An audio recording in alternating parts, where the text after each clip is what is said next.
Guys, be honest with me. Bagay ba sa akin yung kulay?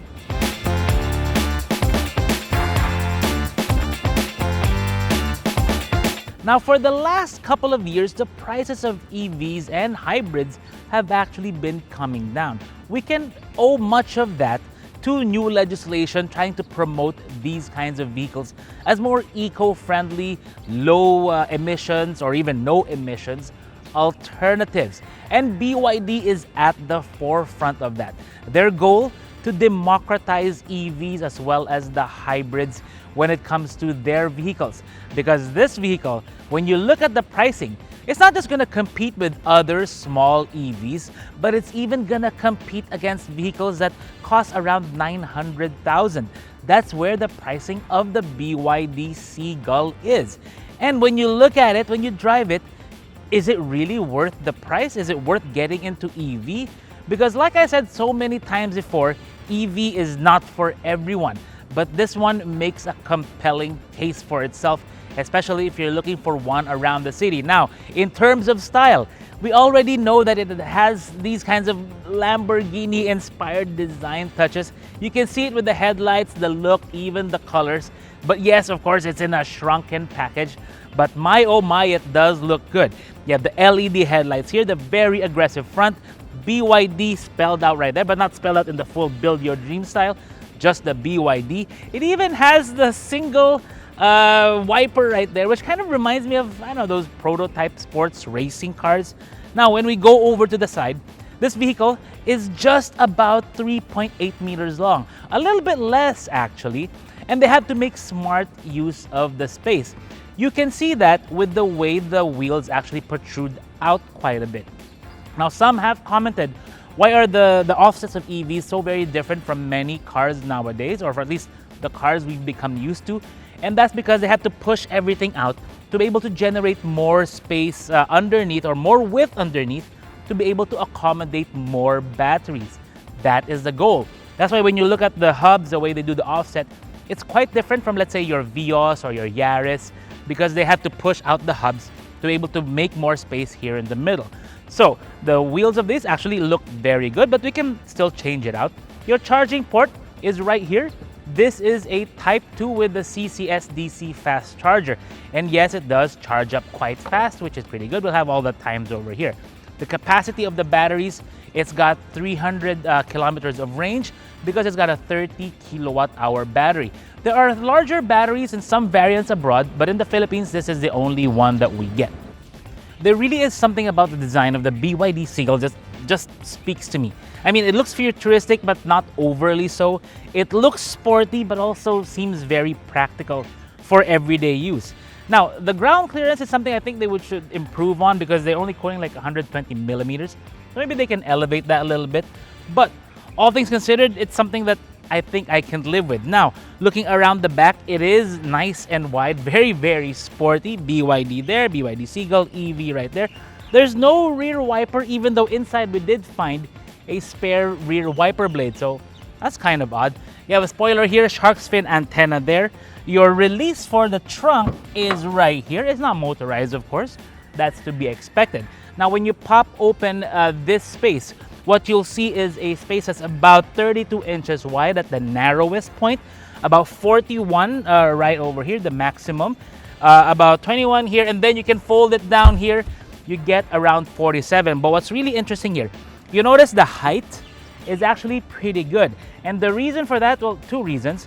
One, the spare tire is not here because there is no spare tire.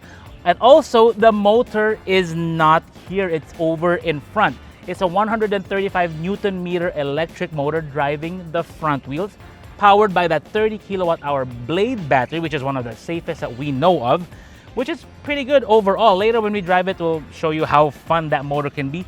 Even though the acceleration isn't going to be like super quick, but you do feel thrust. Now, here, this is your tire repair kit. So if you ever have to, let's say, patch up a tire, this is gonna be your go-to, but I would rather have a smaller like diameter spare or like a donut spare tire. That would work in this. Tire inflator continental kit. Here's that rear wiper blade I was mentioning there, which is kind of odd because there's no wiper mechanism here in the back that I can see. And here, this is another interesting thing. So this pouch is something we see a lot of in these cars, because you do get here, this is your charger, your slow charger at home. But I think it's better to have your own charger. I mean, a proper wall box charger with about maybe 7 or 11 kilowatts. But also here, this is your AC discharge device, or V2L, vehicle to load, meaning if you plug it into the port in front, you can power, let's say if you have a camping trip, you can power up your devices all there, and it's gonna give you power for, let's say, an overnight, no problem. But overall, that's about it for the exterior design of the BYD Seagull. Let's go check out what's inside.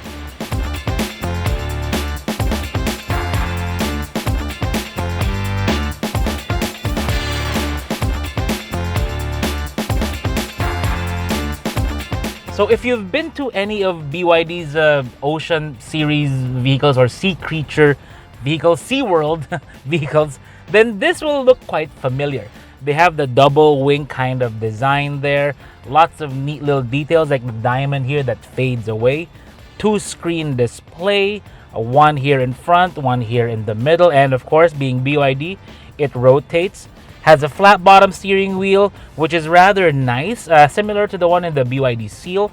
But it's also got the buttons on the left. You got the cruise control. Yes, it has cruise control. The transmission control is right here. So reverse, drive, and park over here, which I'm not a big fan of the park button there, but still, I mean, once you get the hang of it, it's okay.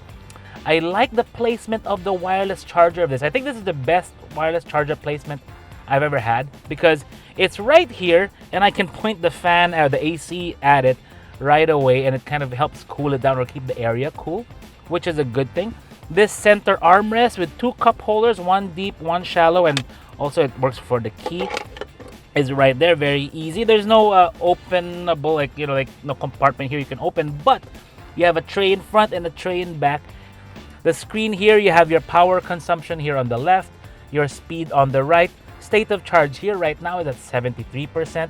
The overall range remaining 209 kilometers. The overall of this is 300, of course. And then we go to this screen. Now, this is where they house a lot of the features of the vehicle, actually pretty much everything. For one, your AC controls. 2 ways to activate it, or actually there's a third way here, like just a master on and off. But you can press here and you can control all the settings. This one gets a little bit confusing because it's sometimes like you have the temperature there. To go to the heater is right there, but we won't do that. That's pretty silly. Let's put it down into the cold. Your fan speed and all that, you can control it over here. And then where it's pointed, depending on what you want, you can have it on the from the vents and also from the floor to the floor. But if you want to access it real quick, for example, if you want to be able to lower the temperature or raise the temperature real quick, you put 3 fingertips and then up or down. So L is like cooling, right? So L1 is the coolest setting, and then H9 is the warmest setting. So keep that in mind. To raise or to accelerate the fan, you do that way, like 3 fingertips as well to the right, and then if you want to tone it down, to the left, which is always good. Now, this one does have the Apple CarPlay and Android Auto, both wireless. So right now, let's go to the Android Auto. There you go, which is always a good thing. Let's turn down the volume. That's nice. And the resolution, very good, and the response is pretty fast. Now, it also has the wireless Android Auto, which is great because you do have the wireless charger here. So you can make full use of it, which is a good thing. And then you have the other features of the vehicle. So the media center, the vehicle image. So let's look at that now. That is the reverse camera. So you don't get a 360 camera in here, but I mean, it's a pretty small car, so it's kind of easy to maneuver around. That's perfectly fine. The only thing that sucks is that when you're in Android Auto, for example, you can't rotate the screen. So there's no, see there, rotation not supported. It won't let you rotate to the portrait style because for some reason the Android Auto and Apple CarPlay only works in landscape mode. So right now I'm out of it. I can, but if I want to activate the Android Auto, it will rotate back to the landscape style. It won't let me use that. And that about does it for the features of the vehicle. Let's go take it out now so we can show you how it drives, because it's actually pretty fun.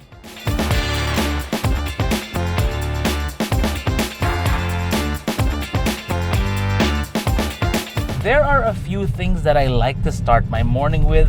One is a shower, two would be a coffee, and three is, well, now the acceleration afforded by an EV. Because in the BYD Seagull, you do get it. Now, we're usually used to like small cars, small affordable cars, being slow, being underpowered. This one, no. Because it's got more torque. Yes, it's got the weight of a battery. But when push comes to shove and you push the throttle, it does actually go. It does have thrust, and it makes it so much fun. It kind of picks you up after your morning coffee when you're on the way to work like I am this morning.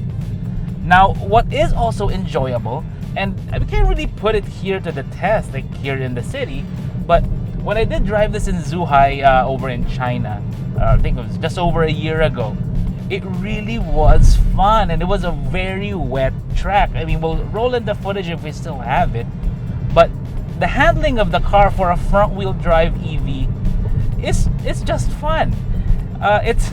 It handles well. Even the way the wiper works when I was using it, like right now, I mean, I use it not raining, but it's got that one wiper thing. It makes you feel like you're in an LMP car, a Lima prototype car. I know it sounds weird in a BYD Seagull, in a little affordable EV, but it is what it is. It has that kind of fun feel. And I'm actually really, really enjoying this vehicle and what it has to offer. Now let's talk about how the Seagull behaves here in the city. The first thing I noticed right away is the ride. It's good. I mean, normally short wheelbase cars like this, you think like your Toyota Wigo, Suzuki Espresso, that kind of thing, those tend to be really bumpy because being a short wheelbase car, it's just the physics of the platform.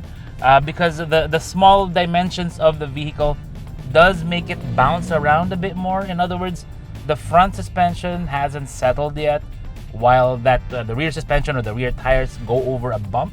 So it feels like it's shaking around a lot. This one, no. It feels composed, like more composed than a vehicle of this size should actually feel. So that is surprising. Also, I mean, as you can expect, being such a small vehicle, it's easy to maneuver around, you know. Sometimes, again, I'm gonna say this like with a grain of salt. It makes you want to go around, zip around traffic. You shouldn't do that. You should be safe always. But it kind of gives you that feeling that it can just go around all of this and no problem and be a lot of fun, you know. And it's not slow. Like I showed you earlier, it does have acceleration. It does have speed if you want it.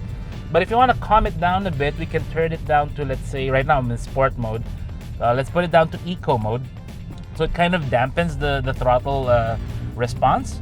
But still, I mean, it feels more eager to accelerate than any of the internal combustion engine cars we've driven, at least in this category anyway, because it does have the torque, it does have the power, it does have the handling.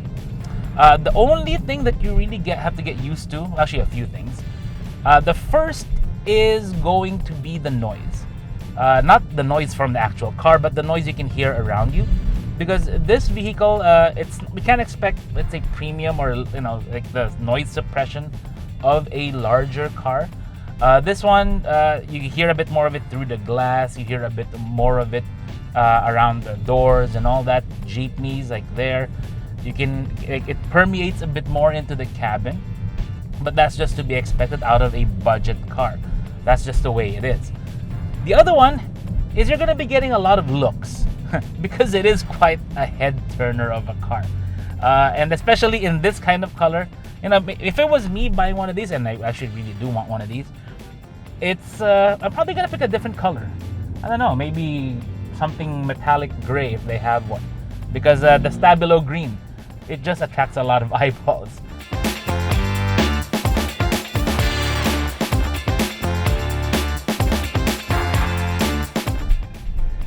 So that's the BYD Seagull. I mean, as a car, it does make a compelling case for itself.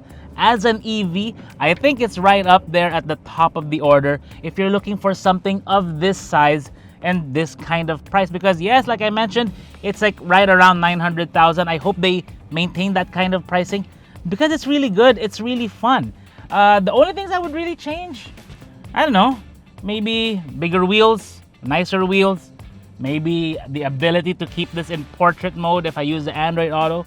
But all things considered, if you know what you're getting into, if you're ready to make the leap into EV, this is going to be a great option. And for someone like me looking for a car I can use every day without emissions, I can just charge up at my house and go, or even at the nearest mall, this one makes a good case for itself.